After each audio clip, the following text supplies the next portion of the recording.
Oremos un poco antes de empezar. Padre eterno que estás en los cielos, oh Dios, ahora es tu tiempo para que el Espíritu Santo nos dirija, oriente mi mente, Señor, y lo que haya allí, lo que tú tengas que poner, ponlo para que cada uno recibamos tu bendición. Oh Dios, nada podemos hacer lo que nos paramos aquí en el púlpito si no está tu santa presencia en nuestro corazón. Guía entonces tu palabra, esperamos que sea poderosa para la gloria de tu nombre, Señor, y para la edificación de nuestro carácter. En el nombre de Jesús. Amén.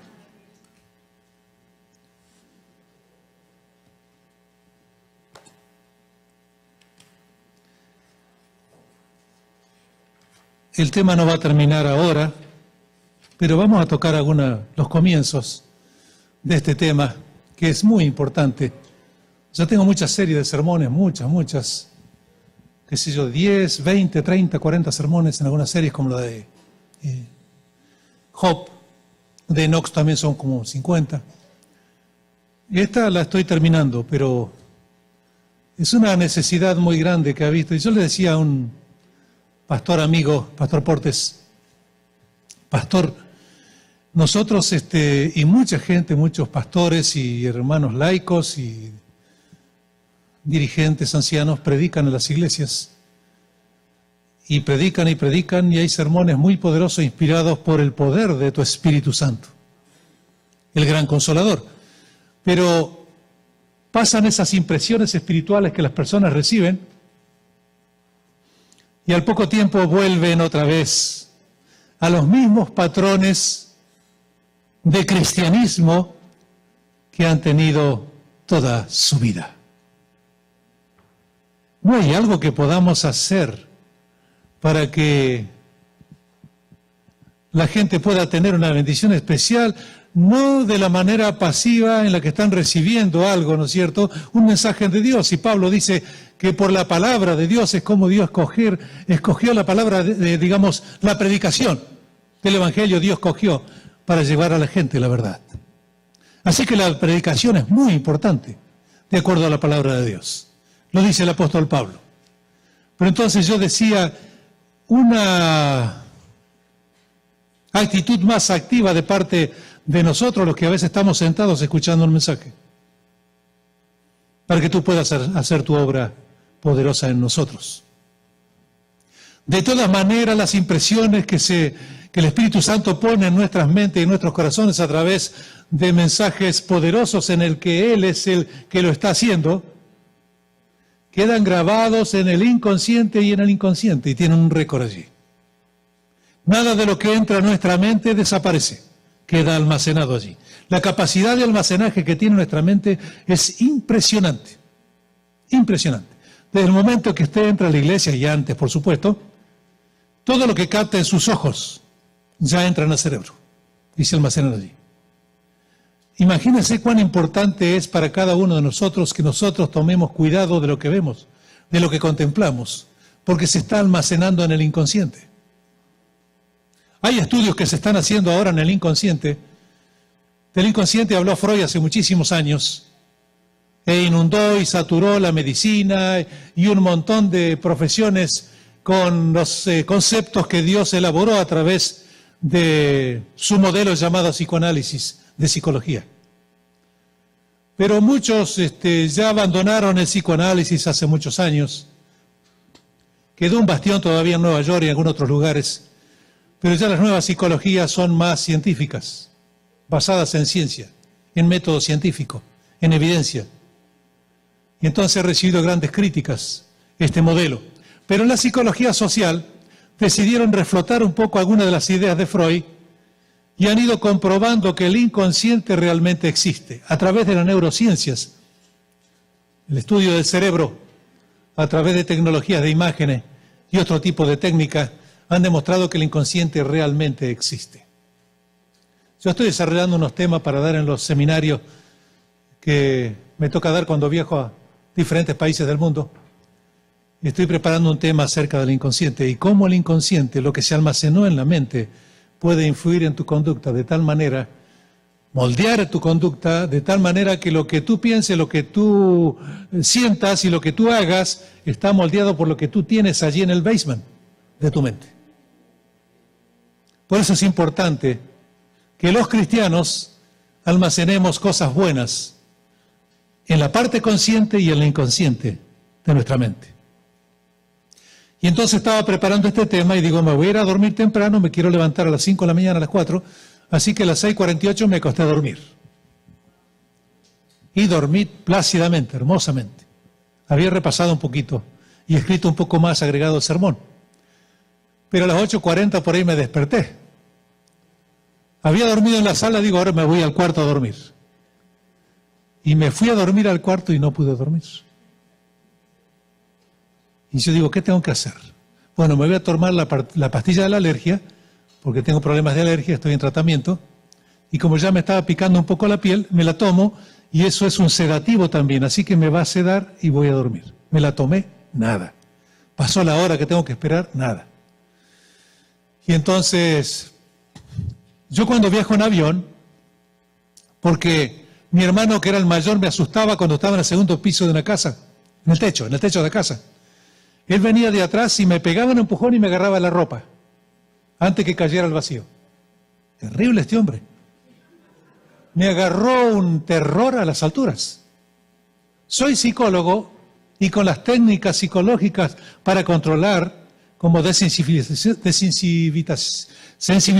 o desensitivación, me cuesta la palabra esa, digamos sistemática, que la organizó un psiquiatra de acá de Sudáfrica, Volpe, aquí en la Universidad de Pensilvania hace muchísimos años. Técnica para tratar fobias simples como miedo a arañas, serpientes y otras cosas, por exposición, digamos, gradual a esas cosas. Pero a mí no me sirvió de nada eso. Y cada vez que tomo un avión tengo que tomarme una pastilla ansiolítica, lorazepam o alguna de esas otras, para bajar el nivel de miedo, de terror. Y me ayuda muchísimo. Bueno, digo, yo tengo esta pastilla que es para cuando viajo. Me la voy a tomar ahora y voy a dormir plácidamente, porque a uno lo seda de tal manera que uno duerme tranquilo. Me la tomé, pasó una hora, nada. Pasó 2 horas, nada. Ya eran las 12:48. Yo quería salir temprano para este lado. ¿Qué pasó, Señor? Bueno, el último recurso que tengo, me voy abajo a escuchar a un pastor en YouTube, un sermón del pastor Porte en YouTube. A ver si me hace dormir el sermón del pastor Porte. Así que lo puse ahí al pastor Porte y me senté a escucharlo y a la media hora me dormí.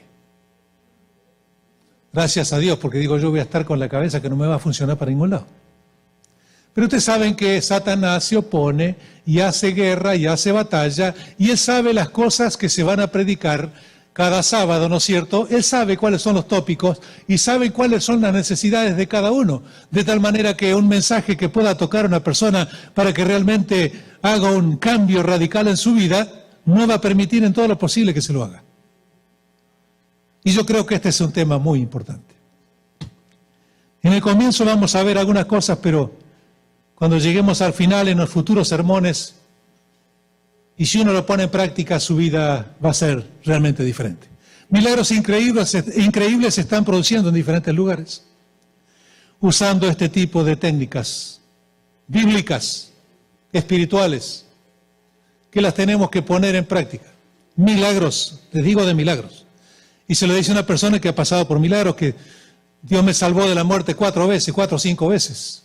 Creo que unas les conté cuando iba manejando rápidamente a 140, ¿no es cierto?, en una ruta de allá de Argentina, y entonces me dormí. Creo que se los conté. Yo ya viajando, porque en ese tiempo colportaba y estudiaba en la universidad, y entonces había salido de la Universidad Adventista, donde había estudiado teología, filosofía y otras cosas, y me fue a la segunda universidad del país, y entonces ahí estaba haciendo la psicología clínica. Y después vine con beca para estudiar en Estados Unidos. Pero entonces, salí a cobrar esas de la venta de libros a esa ciudad de San Luis. Eran 90 kilómetros. Llegué a una ciudad de Mercedes antes, almorcé en un restaurante, allí la comida parece que estaba muy fuerte, la salsa estaba muy pesada y me embotó la mente de tal manera que tenía nublada la cabeza.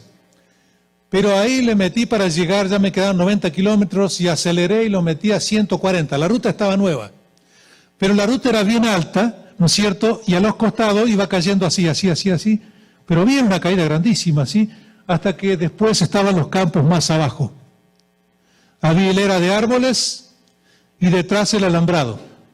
Y después animales. Saben que en Argentina hay demasiado vacas y pues ganado vacuno hay muchísimo. Y entonces aceleré y me dormí. Esta era la dormida número 20, manejando a 130, 140. Yo me he dormido muchísimas veces y me despierto y el auto sigue derecho. Y me duermo y me despierto y el auto sigue derecho. Yo no sé qué hubiera pasado acá en Pensilvania, ese auto tendría que andar así todo el tiempo, mientras yo duermo. Los ángeles tendrían que tomar el timón y guiar todas esas curvas. Pero era la 19, estaba manejando rápidamente, muy rápidamente. Y había pasado estaba en una estación de servicio, ¿no? De gasolinera. Y entonces iba de un lugar para otro.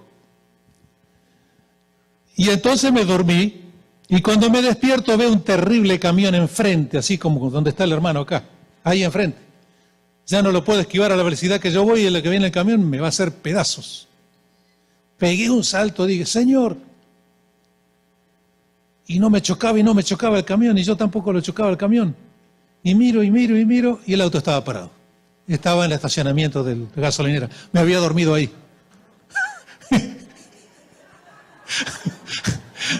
Tremendo susto.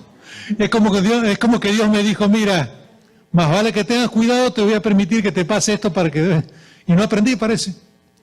Y salí corriendo a una velocidad de 140. Caí una lluvia finita. Y me dormí. Cuando despierto, veo llamarada de fuego hacia adelante y veo una figura como de una persona, pero ya estaba bien cerca, ya lo estaba por agarrar, a 140. Y entonces moví el volante así para esquivarlo y meterlo después en la otra mano, así, haciendo esto.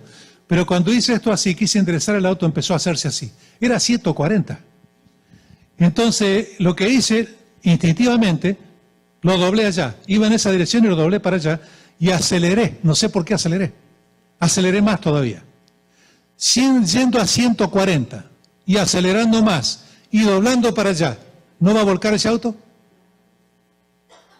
Ni un auto puede mantener la estabilidad con la fuerza de gravedad, se va para aquel lado. Y el auto no volcó. Y de allá arriba voló. Y dije, yo alcancé a decir, Jesús, sálvame. Y venía el auto así, cuando miro así, un árbol derecho, el auto iba derecho al auto. El auto iba derecho a golpear en el árbol. Y cayó. Y como habían echado tierra, la tierra fue como un colchón. Y perdió velocidad el auto y pasé entre medio de dos árboles. Lo enderecé entre los árboles y el alambrado y volví otra vez a atravesar los árboles para buscar la ruta. Lo parqué, lo estacioné al auto ahí. Me empecé a pellizcar, a tocar si estaba despierto o era un sueño como el otro, allí en el estacionamiento. Y me bajé del auto, bueno, digo yo, por la fuerza de gravedad, si el auto iba así y yo di la curva, que tomé a la izquierda 90 grados, quiere decir que la batería que está aquí tiene que haber saltado para allá por la fuerza de gravedad. Levanté, ¿cómo se llama el capot? ¿Cómo lo llaman? Bonete. Sí, bonete, miro y precisamente la batería había volado para la otra punta. Así que la levanté y la puse de vuelta en ese lugar. Allá arriba, cuando miré, había un policía y estaba detrás un automóvil. Sí, creo que era un automóvil, sí. Y entonces había habido un accidente, digamos, un automóvil pequeño venía manejando y no tenía las luces. Aunque era una noche de luna, no tenía la luz encendida, vino un automóvil grande de atrás, lo golpeó, no lo vio con luces, lo tiró a la otra mano, allá vino un camión y lo agarró el auto más pequeño con 4 personas y los mató a todos. Por eso estaba la policía ahí. Cuando llegué al policía, casi me golpea, estaba enojadísimo. Y me dice, un sinvergüenza, dice, un atorrante como usted que le den la licencia para conducir, dice, un descarado como usted, un irresponsable como usted, que me iba a hacer pedazo, me iba a estrellar, usted me iba a hacer pedazo a mí. Se me va a quedar ahí parado hasta mañana. Está bien, le digo. Pero hay una cosa, le voy a confesar algo, que estoy impresionado. ¿Qué? Que cuando usted dice, dobló el manubrio del auto, o sea, dobló el auto para en la otra dirección, a la izquierda, total. Yo vi el auto cuando iba cayendo en el aire, con llamas de fuego y ángeles sosteniendo ese automóvil. Esa fue una de las 4 veces o 5 que Dios me salvó la vida. Entonces, si tenemos un Dios tan grande, tan poderoso, que ha hecho milagros, y yo conozco muchos milagros, aún después de eso, he visto muchos milagros, respuestas a oraciones. Mi esposa con un cáncer. Yo me acordé de Gedeón. Le dije, con Gedeón hiciste esto, el capullo ese, el vellón ese, digamos, tiene que estar húmedo cuando toda la tierra está seca. Y tiene que estar seco cuando toda la tierra esté húmeda. Decía Gedeón, para probar que Dios realmente lo estaba guiando. Y así hizo Dios, y Gedeón después, Dios lo usó poderosamente. Yo le hice la misma propuesta a Dios.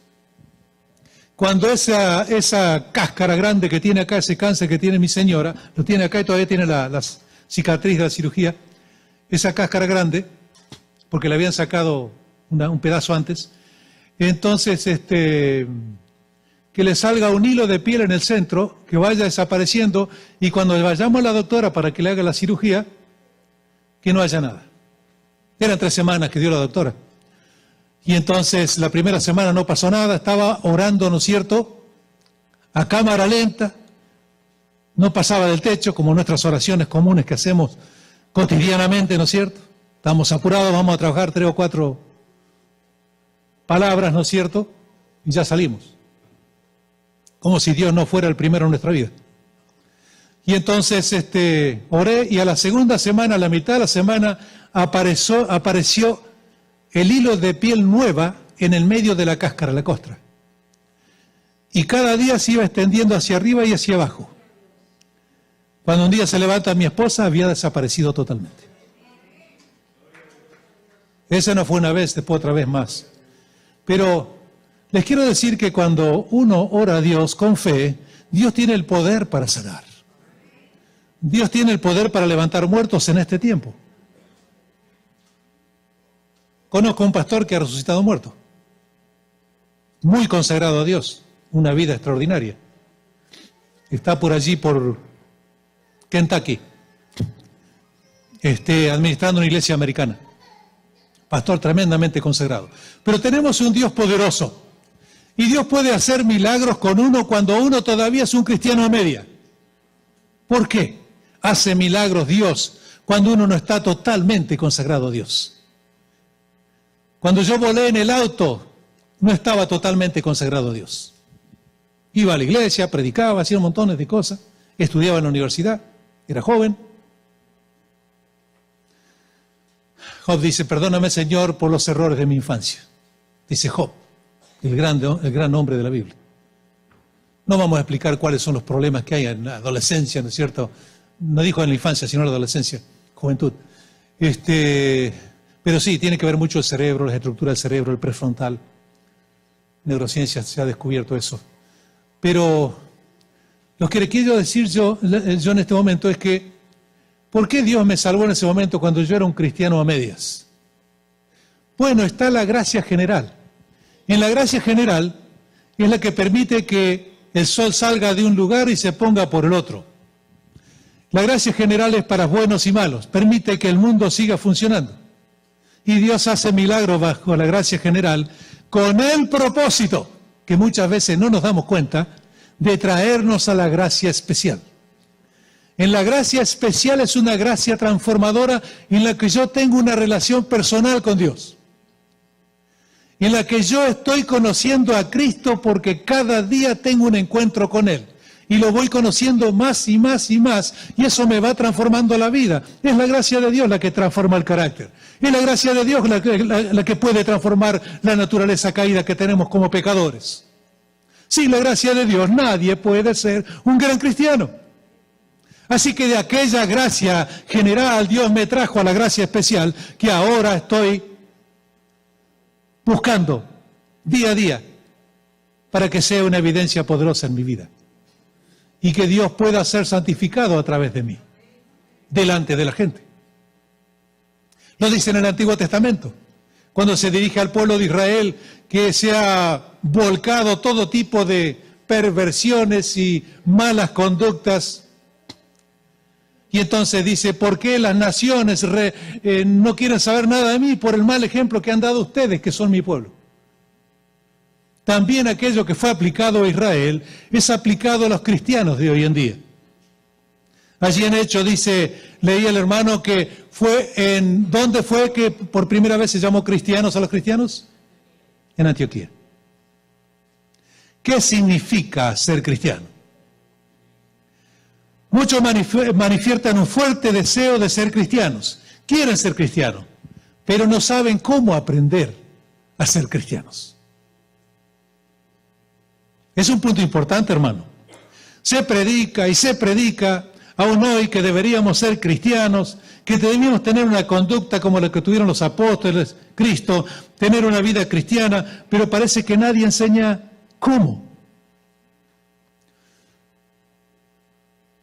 Mi pastor de mi iglesia, ¿no es cierto?, cuando era un joven, me decía que tenía que ser un joven cristiano y una maravillosa persona. Pero yo no me podía figurar cómo era vivir una vida cristiana auténtica. Lo primero de todo es saber qué es lo que es un cristiano. Un cristiano, de acuerdo a la palabra de Dios, es un seguidor, gracias hermano, es un seguidor de Cristo. Eso es un cristiano. Un cristiano es un seguidor de Jesús. Esa es la palabra más precisa para definir un cristiano. Desde el punto de vista, digamos, cómo está en la Biblia. Si nos preguntamos qué es un médico, un abogado, un ingeniero, nosotros sabremos que es alguien que aplica lo que ha aprendido, que es lo que tiene en su mente. Si usted es un constructor, ¿no es cierto?, usted está aplicando lo que ya tiene en su mente por aprendizaje. Tomó clases, aprendió mientras estaba trabajando, fue aprendiendo, para obtener ese nombre, ¿no es cierto?, de profesional, que define su persona por la clase de actividad, ¿no es cierto?, que usted lleva a cabo. Él o ella ha estado sujeto a una dura disciplina de aprendizaje.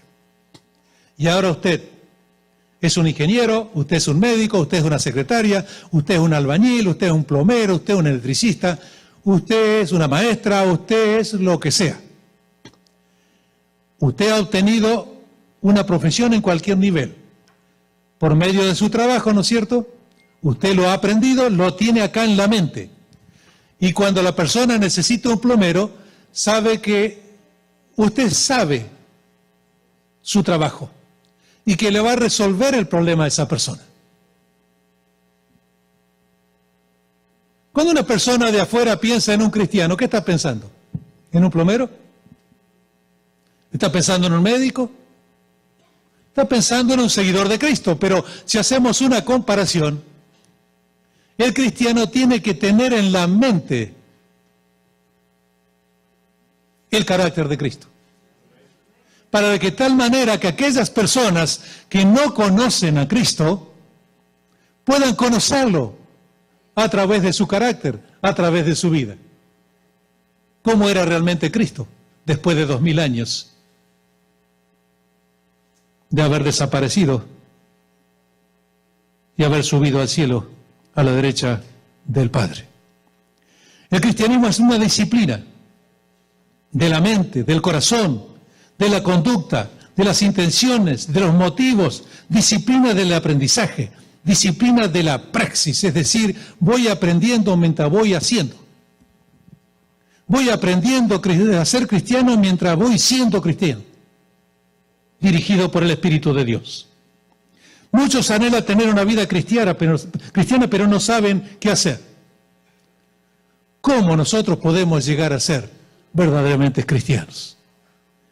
De tal manera que cuando los hombres y las mujeres que no conocen a Cristo miren a nosotros en nuestros ojos, ven a través de nuestros ojos al ángel de Dios que está en nosotros, puedan ver a Cristo dentro de nosotros. En definitiva, ¿no fuimos constituidos nosotros en templo del Espíritu Santo? Y donde mora el Espíritu Santo, ¿no se puede reflejar la imagen de Dios? Claro que sí. Tú puedes ir a la iglesia los domingos, los sábados, los viernes, los días que tú quieras ir. O debas ir, de acuerdo a lo que crees. Tú puedes ir a la iglesia y aún yendo a una iglesia cristiana, no ser cristiano. El hecho de que tú vayas a una iglesia no determina de que tú seas cristiano. El poder de transformación del carácter de una persona no está en la iglesia, sino en el que dio su vida por la iglesia. Jesucristo, su fundador. No es mi iglesia, aunque es mi iglesia. No es mi iglesia como mi posesión, la iglesia adventista, o la iglesia cual fuera. No es mi iglesia. Es la iglesia de Cristo. Él la fundó. Él dio su vida por ella. Es la iglesia de Cristo. Yo recuerdo cuando era joven y estaba en la universidad, que venían unos jóvenes comunistas inteligentísimos, esta gente, y un día me encuentro en una calle, en un barrio, en un suburbio, y allí había una iglesia donde yo asistía, y justo nos encontramos ahí con esta estudiante, muy politizada, me quería llevar con un grupo para el lado de ellos, y entonces, ¿y qué haces aquí? Me dice, no, le digo, vengo acá a ayudar acá, esta es mi iglesia. Y entonces ella me dice con sarcasmo, comunista, ah, tú tienes una iglesia, es tu iglesia. Como decir, yo tengo mi casa, la pagué y es mía. ¿Entienden? Los comunistas tienen muy en serio el tema del materialismo y de las posesiones y del capitalismo.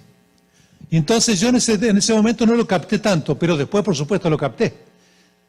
Ella lo decía desde el punto de vista ideológico, pero desde el punto de vista teológico o bíblico, si yo digo, esta es mi iglesia, es cierto, es mi iglesia, pero también es cierto que no es mi iglesia como posesión. Yo no di mi vida por la iglesia. Solamente uno fue el que dio la vida por su iglesia, por esta iglesia. Y ese es Cristo. Y es el único dueño y propietario de la iglesia. Desgraciadamente hay muchos cristianos que a veces toman a la iglesia como si fuera una posesión de ellos. Y hacen desastres. Les llamaríamos institucionalismo quizás. Poner a la institución material, ¿no es cierto?, los edificios, las universidades, los colegios de nuestra iglesia por todo el mundo, ¿no es cierto?, los hospitales por todo el mundo. Ahí tenemos el hospital, el Florida Hospital, que es el hospital más grande del mundo. Tiene 17 branches, 17 ramas, según lo que dicen. Y entonces, está bien que tengamos instituciones hospitalarias, que tengamos escuelas, es lo necesario.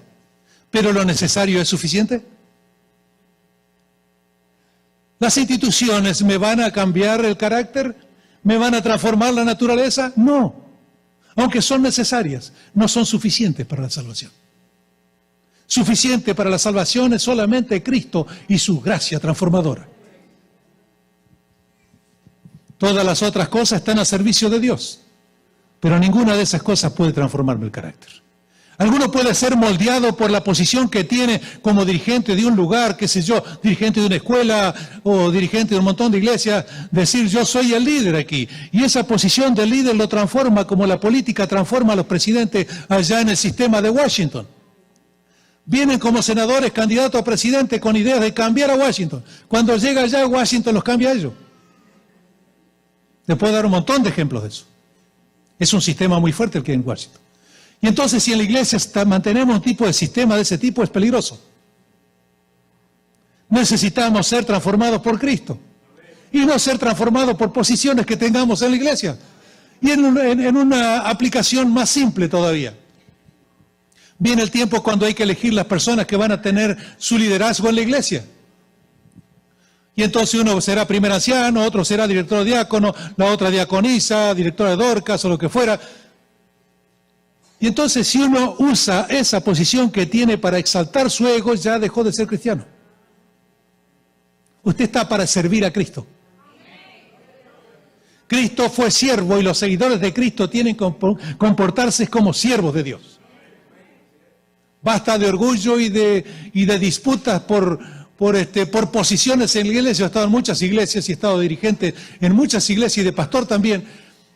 Y he visto esta lucha, este conflicto, esta lucha por las posesiones para que uno se sienta mejor y aceptado y con más poder que los demás. La iglesia no es un campo de batalla. La iglesia no es un lugar, un estrado para que los yo sean exaltados. Acá es el lugar donde Cristo tiene que ser exaltado. Y nosotros humillados, el que cae quebrantado, el que cae entre los pies de Cristo será quebrantado por la roca. Pero a quien le caiga la roca encima, le hará polvo.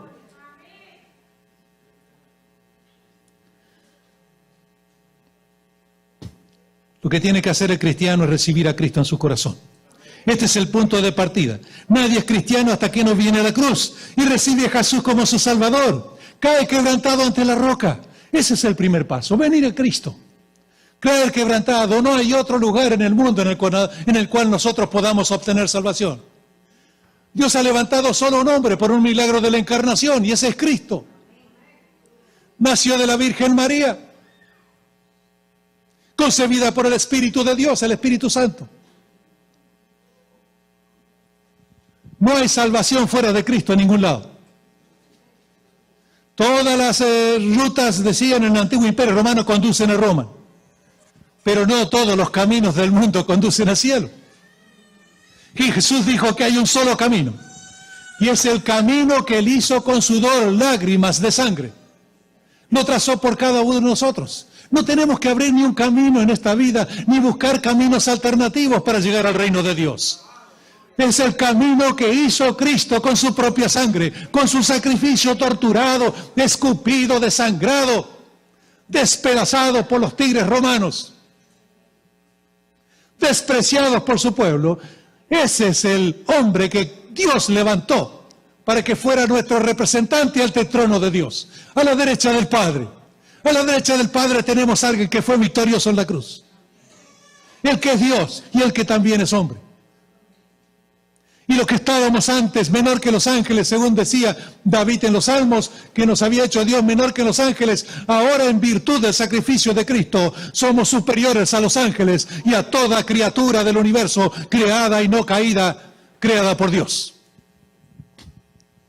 Y cuando el Señor nos levante y venga su segunda venida muy pronto, y seramos glorificados y seamos transformados en seres inmortales, y viajemos en ese viaje a uno de esos lugares donde está el trono de Dios, entonces seremos convertidos en evangelistas universales cada uno de nosotros, porque tendremos que recorrer mundos de gente que no conoce lo que es la redención. No conoce lo que es haber caído en el pecado, en esta desgracia terrible de enfermedad, dolor, sufrimiento y muerte. Y de encontrar a un Salvador, al Dios mismo que da su vida, se hace ser humano para poder morir por cada uno de nosotros, para comprendernos, para pasar por nuestras experiencias, vicisitudes, sufrimiento, y entonces levantarse como nuestro representante delante del Altísimo, aquel que dio la vida por cada uno de nosotros. Cristo derramó su sangre en la cruz, cargó con todos los pecados del mundo. Pero tú tienes que venir a Él para ser lavado en su sangre. Cristo derramó su sangre en la cruz por cada uno de nosotros. Pero tú tienes que venir a Él para ser limpiado con su sangre. Es una decisión que debes tomar para ser limpiado. Dios no la va a tomar por ti. El Espíritu Santo te va a tocar a ti. Te va a tocar la mente, te va a tocar el corazón. Yo recuerdo que estaba predicando en un país por allí lejano y allí había una persona y estaba escuchando el mensaje y el Espíritu Santo lo tocó. Y después cuando le di unos estudios bíblicos y lo entrevisté y hablé con él, y él me dice, yo le pregunté, ¿qué sentiste tú para tomar esta decisión si tú no perteneces a Cristo, no conoces iglesias ni nada? Es que cuando estaba escuchando el sermón, me dijo él, hace años ya, sentí una cosa en mi corazón irresistible, una cosa que no lo puedo explicar. Me temblaba el corazón, la mente, y un deseo irresistible de arrojarme a los brazos del Salvador. Y se entregó a Cristo. ¿No tiene poder el Espíritu Santo? ¿No actúa en la gente? Yo era un muchacho de la calle, un pandillero, un ganguero, como le llamen, y estuve a punto de matar a un policía, y mi compañero mató a un policía, y después los policías lo mataron a él. Pero yo quería asegurarme que iba a matar uno y que no iban a saber quién lo mató. Y si podía matar más de uno era así, porque odiaba a la policía. Pero Cristo me rescató de la calle, de manera milagrosa y poderosa. Y yo puedo decir a través de las intervenciones que Dios ha hecho en mi vida que Dios existe. Puedo decir también que Dios es poderoso. Porque si los hombres no pueden curar cáncer, la ciencia que tiene el mundo, ¿no es cierto? Harvard, Yale, Princeton, Oxford en Inglaterra, Cambridge, en las universidades más prestigiosas del mundo, los laboratorios más importantes, los investigadores más inteligentes del mundo, no pueden desarrollar siquiera una vacuna en contra del cáncer. Y después de 6.000 años, Dios sigue curando cánceres. Sigue curando enfermedades que la ciencia no puede curar. Jesús dijo, no podéis añadir a tu estatura un codo. Y la ciencia trata de añadirle codos y decir, he escuchado algunos disparates que dicen algunos científicos que van a hacer a cada uno de nosotros inmortales. ¿Qué disparate? Buscan diferentes tipos de cosas y están congelando y haciendo montones de experimentos a partir del genoma, de la genética, de la ¿cómo se llama la nueva ciencia que surgió ahora? No me acuerdo, se me fue en la mente. Que es una conexión entre el ambiente y la herencia y cómo a través del modelo de los padres se pasa a la herencia eso. Epigenética. Que nos van a hacer inmortales. Nadie puede hacer inmortal al hombre, solamente Dios. Nadie puede hacer inmortal al hombre, solo Dios. Dios nos creó para que vivamos eternamente, pero nosotros decidimos vivir a nuestra manera. El virus del pecado es un cáncer en la sangre. Necesitas una transfusión expiatoria si quieres ser sano espiritualmente. Cristo dijo que el que bebe mi sangre, ¿qué dijo Cristo? El que bebe mi sangre, ¿no se acuerdan? Tendrá vida. ¿Has probado su sangre? ¿Tienes vida? ¿Tienes la vida de Cristo en la sangre? Jesús dijo también que Él era el pan de vida, ¿no es cierto? Y el que come su carne tendrá vida también. ¿Has comido el pan del cielo que es Cristo? ¿Conoces su sabor? ¿Puedes olerlo de lejos y saber que ese pan es Cristo?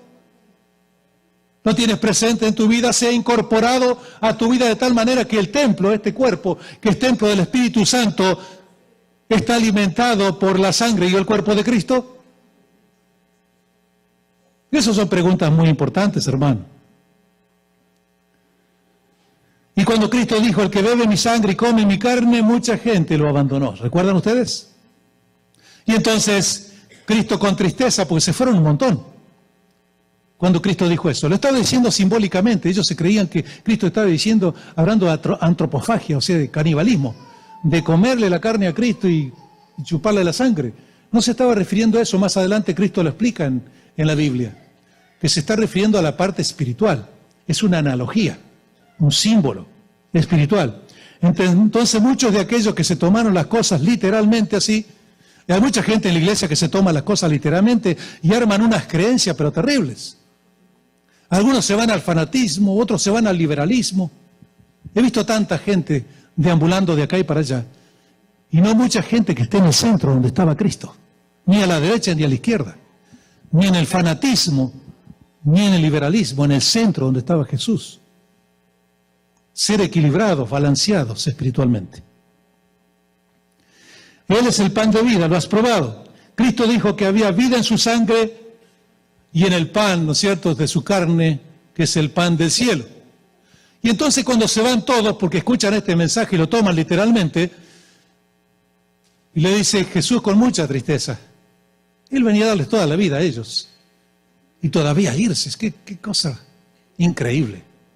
Una mente tan chica ante el cerebro tan impresionante, infinitamente grande de Dios. Y que Dios no quiera, digamos, invadir la voluntad de esa persona para cambiarlo y piense de manera diferente. Él es libre de decidir dejar a Cristo. Tú eres libre de decidir dejar a Cristo si seas comunes con Él. Cristo no te fuerza a que camines con Él, de ninguna manera. Él te llama el Espíritu Santo llama con gemidos indecibles, porque Él sabe lo que es la salvación. Dios sabe lo que es la vida eterna. Dios sabe la miseria que es este mundo, la vida miserable que vivimos en este mundo, las experiencias de dolor, de pérdida que vamos a sufrir. Todos los que estamos aquí vamos a sufrir pérdidas. Se nos va a morir alguien muy cerca de nosotros. Y al final, a los otros, se les va a morir alguien muy cerca de ellos, que vamos a ser nosotros, los que nos muramos. Dios sabe todo eso, y cuando Dios te ofrece la vida, te está ofreciendo algo extraordinario, que tú puedas superar todo esto, puedas vivir eternamente, dejar de envejecer, dejar de sufrir y dejar de morirte. Porque muy pronto Cristo va a venir y va a resucitar a los muertos, y les va a dar la vida eterna. Y a los que estén vivos, como Enoc lo estuvo en aquel tiempo, y Elías, van a ser trasladados al cielo y glorificados, transformados totalmente. A los seguidores de Cristo. A los que se llaman cristianos. Bueno, uno dice, ¿qué pasa con los indios que están en la jungla? ¿Se van a perder? ¿No tuvieron la oportunidad? ¿No es acaso Dios justo? ¿No pesa a Dios todas las cosas? Y yo hablaba con un pastor amigo de otra denominación, bautista, somos amigos de muchos años, estudiamos juntos también. Y entonces le preguntaba yo a él, ¿qué creen con relación a los indios que nunca conocieron a Cristo? Y dice, si no conocieron a Cristo, van al infierno. Pero el infierno, tú me dices, las llamas de fuego que no terminan nunca. No tuvieron la oportunidad de conocer a Cristo y van a ir al infierno y van a ser quemados por la eternidad. Wow, le digo, tu teología es demasiado extremista. Me está mostrando un Dios que no es el mío. Yo abandoné esa idea hace muchos años, le dije. La abandoné porque era terrible. Un Dios que manda a una persona por una mentira por las edades sin eternidad. No hay proporción de justicia. No hay justicia en ese Dios. Ese no es Dios. Se lo puedo explicar históricamente cómo entró esa teoría dentro de las iglesias. Desde Platón y los neoplatónicos. Y entonces San Agustín, de la patrística, lo metió dentro de la iglesia. Cuando los protestantes hicieron la protesta, ¿no es cierto?, y se salieron con el sacerdote Lutero, que era un sacerdote católico, se salieron y formaron toda la iglesia protestante, esa doctrina del infierno pasó a todas las iglesias cristianas, porque Lutero no cambió eso. Y yo era uno de esos que creía, porque estaba en una iglesia que creía eso, pero yo no lo podía aceptar, no podía aceptar un Dios así, no lo pude aceptar nunca, hasta que conocí esta iglesia, y leí la Biblia y me mostraron por la Biblia que eso no existe. Por supuesto, por fuego serán quemados todos los malos y el mismo demonio va a desaparecer. Satanás va a ser quemado, lo dice en Ezequiel y lo dice en otros libros. Va a desaparecer, no va a quedar nada ni polvo. Pero si nosotros lo ponemos allá a Satanás en un infierno, ¿no es cierto?, que se encargue de atizar el fuego, ¿no es cierto?, con un tenedor grandísimo, un tridente, ¿no es cierto?, y da vuelta así, y pone un cuerpo de un lado, lo dora del otro lado, y el tipo gritando al despavorido los dolores, ¿no es cierto?, del fuego, y lo pincha para el otro lado y lo da vuelta por las edades eternas. Satanás ha hecho todo el desastre en el mundo y va a vivir eternamente. ¿Ustedes creen en una cosa así? Eso es ilógico totalmente. Mi mente no lo podía aceptar eso. Y encontré esta iglesia que sigue todos los principios de la palabra de Dios. Y he estado estudiando una maestría en teología, estoy haciendo un doctorado con los bautistas, hice una maestría con ellos y allí había pastores de todas las iglesias. Todos creían lo mismo. Pero se levantó un profesor de ellos, un hombre con 2 doctorados. Y un día que estábamos todos ahí en una reunión, dice, yo quiero decirles algo, dice. Yo soy bautista, dice. Le dijo a todos los estudiantes que de diferentes iglesias. Pero yo he descubierto con otros muchos teólogos bautistas de otras iglesias evangélicas y aún sacerdotes, me dice, que han descubierto que la doctrina del infierno no existe. Que es una filosofía de los griegos que entró a la iglesia. El Papa está diciendo que el infierno no existe. Estuvo diciendo, el infierno no existe el purgatorio, dice. Es que si uno se pone a leer los idiomas originales, el hebreo y el griego, se encuentra que en el hebreo no hay ningún fundamento para el infierno. Simbólico. Entonces, nosotros no podemos aceptar ser cristianos, decir que somos cristianos por miedo al infierno. El infierno no puede salvar a nadie. Porque muchos predicadores en el pasado asustaban a la gente con el infierno, que iban a ser quemados vivos por la eternidad, si no aceptaban a Cristo. Y entonces, por miedo al infierno, entonces se hacían cristianos. ¿Puede uno ser cristiano por miedo al infierno? ¿Un cristiano genuino? La única forma de ser cristiano es a través de Cristo. De ahí viene la palabra cristiano, de Cristo. Somos de Cristo, no somos del infierno, somos de Cristo. Y entonces a aquel pastor le digo yo, pero escúchame, Darío. Y entonces los indios que están en las selvas, que no conocieron nunca a Cristo, al infierno. ¿Cómo puede ser eso?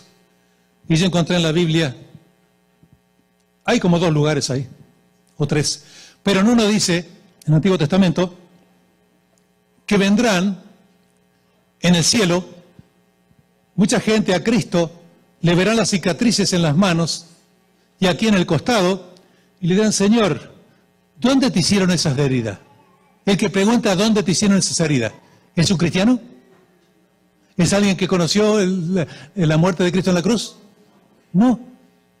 ¿Y Jesús qué les va a decir? Esas heridas me la hicieron en la iglesia donde está predicando el pastor Di Francisco hoy. Esas heridas me la hicieron en la casa de mis amigos, dice. ¿Quiénes le hicimos las heridas a Cristo? Tú y yo. Porque Cristo tuvo que cargar nuestros pecados. Y fue por causa de nuestros pecados que Cristo fue crucificado. Fue por causa de nuestros pecados que Cristo lleva en sus manos las marcas de la cruz, que son las marcas de tu salvación. Y esas heridas, dice Jesús, me las hicieron mis amigos. Qué maravilloso ese texto, que nos portamos de manera tan desagradecida, tan criminal, tan déspota con nuestro Creador, que ahora el Señor con su amor redentivo, porque es un Dios amoroso Jesús, me la hicieron en la casa de mis amigos. Nosotros le hicimos las heridas de Jesús. Así que habrá algunos que estarán en el reino de los cielos sin haber conocido el sacrificio, ni sin haberse enterado del sacrificio de Cristo en la cruz. Pero mi amigo, aquel sigue con el mismo pensamiento, es una persona que yo estimo mucho y somos grandes amigos. Pero tenemos esa diferencia en lo que creemos. Esto del pan y la sangre es una asimilación de la vida de Cristo. Cuando uno come algo, está asimilando ¿qué? Las vitaminas, las proteínas que tienen eso que está comiendo, ¿no es cierto?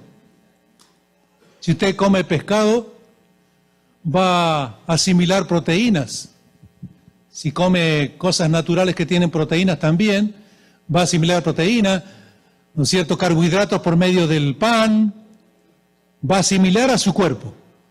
Entonces, tener a Cristo a nosotros mismos es asimilar a Cristo, que pase a ser parte de nosotros mismos, o no somos templo del Espíritu de Dios.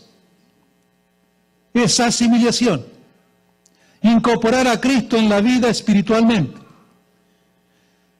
Nuestro cuerpo tiene que llegar a transformarse en templo del Espíritu de Dios, y esto es posible cuando incorporamos a Cristo en nuestra vida como nuestro Salvador y Señor. I will receive Jesus. Yo recibiré a Cristo. Cristiano es alguien que fue llamado por Cristo para ser su seguidor. En una carta a los Romanos, Pablo dice, llamados a ser santos. Nos dice Pablo, por carácter transitivo, el cristiano es un seguidor de Cristo, es obediente al llamado de seguidor, y como el seguidor santo.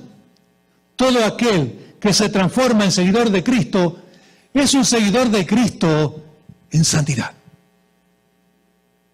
El cristiano es un seguidor de Cristo en santidad. ¿Estás siguiendo a Cristo en santidad? Vienes a la iglesia, tienes que hacerlo. Cuando Cristo se encontró con cada uno de los apóstoles, Él le hizo el llamado a cada uno personalmente y les dijo ¿qué? ¿Qué les dijo? Sígueme. Cuando Cristo se levanta en esta mañana en el púlpito y te mira a cada uno de los que está acá, le dice, sígueme.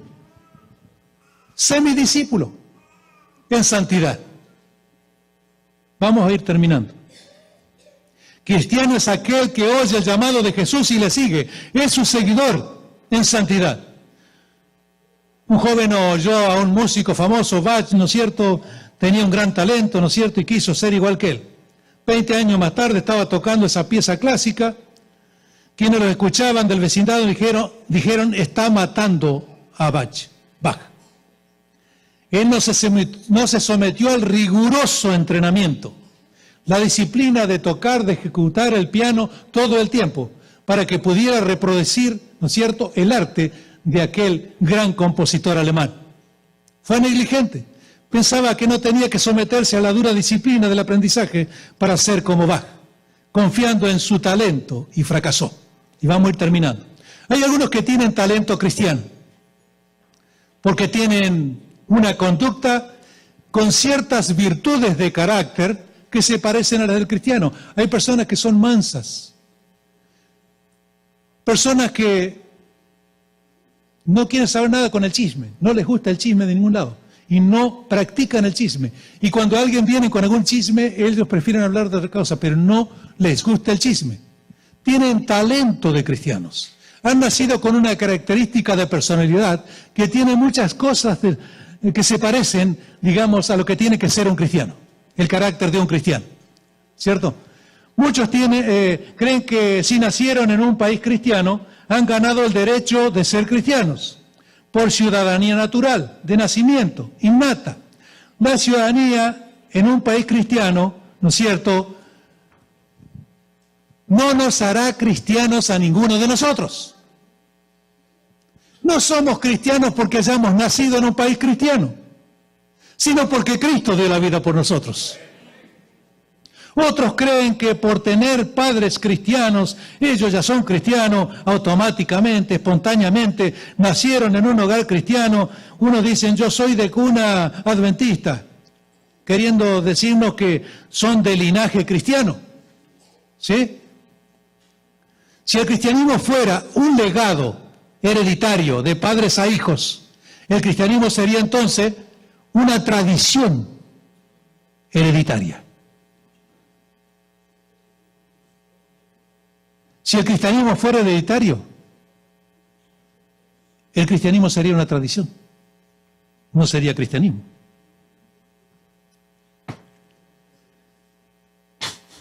¿No es cierto? El cristianismo no es herencia en sangre de pecadores, sino en sangre, en el Espíritu, en sangre de redención. Tú has formado un vínculo de sangre con Jesús. Jesús dijo simbólicamente, el que bebe mi sangre. Y muchos lo abandonaron. El vínculo de sangre es el que Cristo estableció con la humanidad a través de la cruz. Y toda vez que tú invoques la sangre de Jesús, ¿no es cierto?, en una batalla contra el pecado, por el poder de la victoria de Cristo, con su sangre derramada te hará victorioso contra el pecado. La sangre paterna y materna no redime un alma. Solo la sangre de Cristo probó en la cruz tener el poder de redención. Aunque seamos cristianos de nacimiento, necesitamos redención. Solo posible a través de la sangre del Hijo de Dios. Muchos han derramado su sangre por una causa noble y sus nombres están escritos con fuego en la memoria de mucha gente. Pero esa sangre no es sangre de redención. ¿Habrán visto la película de Mel Gibson?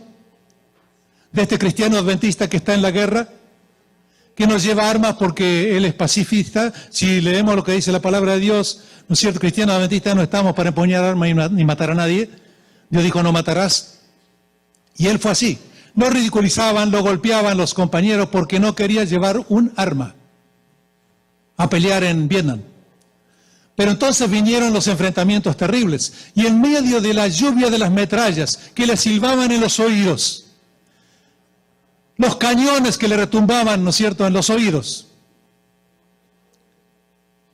en medio de las granadas, ¿no es cierto?, que al pisarla con su paso volaba gente por el aire, aquel hijo de Dios no detuvo su marcha y salvó más de 70 personas. Era un cristiano heroico y ahora, por su trabajo heroico de salvar un montón de gente, ¿él llegó a ser cristiano?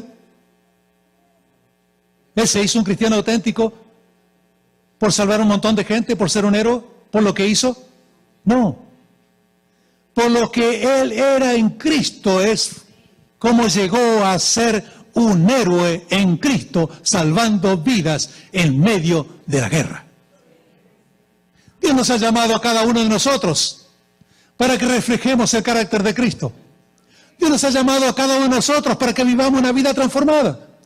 El Señor nos ha dado su sangre, nos ha dado su cuerpo, nos ha constituido en cada uno de nosotros en cuerpo del Espíritu Santo. Nosotros somos el cuerpo, Cristo es la cabeza. Es la piedra angular que todos los demás despreciaron. Locura para los griegos, piedra de tropiezo para los judíos. Y para los romanos algo irracional. Es la sangre de Cristo que enloquece al mundo, la que se ha levantado en medio de la maldad y del pecado del mundo como la única fuente de la transformación del carácter de las personas, de la transformación de la naturaleza de cada uno de nosotros y de la posibilidad de regenerarnos, de hacernos nuevas criaturas, una copia de Cristo para que entonces con Él podamos vivir eternamente. Quiere sacarnos de esta vida miserable que vivimos. Aunque nosotros digamos somos felices, tenemos gozo, eso es temporal, se acabará en un momento. Una enfermedad, un accidente, el envejecimiento natural acabará con tu vida. Este momento que todos estamos aquí va a desaparecer para siempre. No volveremos a tener este momento aquí que estamos ahora. Habrá desaparecido para siempre. Habrá quedado en la memoria de algunos de ustedes lo que el Espíritu Santo les habló en este día. Pero el momento ha desaparecido. Y de ahora en más es responsabilidad de cada uno de ustedes que tomen con seriedad lo que significa ser un cristiano auténtico. Un cristiano verdadero. Cristo dio la vida para que nosotros seamos cristianos verdaderos. Terrible sacrificio. Un costo infinito para el universo por el amor que el Señor nos tuvo. Y quiso que cada uno de nosotros vivamos con Él para siempre. No hay nada más hermoso en este mundo que lo que hay en el cielo. Algunos dirán lo mejor que hay es droga. Y se mandan sus vuelos psicodélicos. Otros dicen lo mejor que hay es el sexo. Y son unos adictos. Otros dirán barbaridades, que es lo mejor de la vida. Pero hay una sola cosa que es lo mejor de la vida, y lo mejor de la vida es vivir con Cristo. Lo mejor de la vida es tener la mente de Cristo. Lo mejor de la vida es tener el corazón de Cristo. Lo más grande de la vida es tener la sangre de Cristo circulando en nuestra sangre para hacer pedazos al virus del pecado y hacernos criaturas buenas y dignas, verdaderos cristianos delante del Altísimo.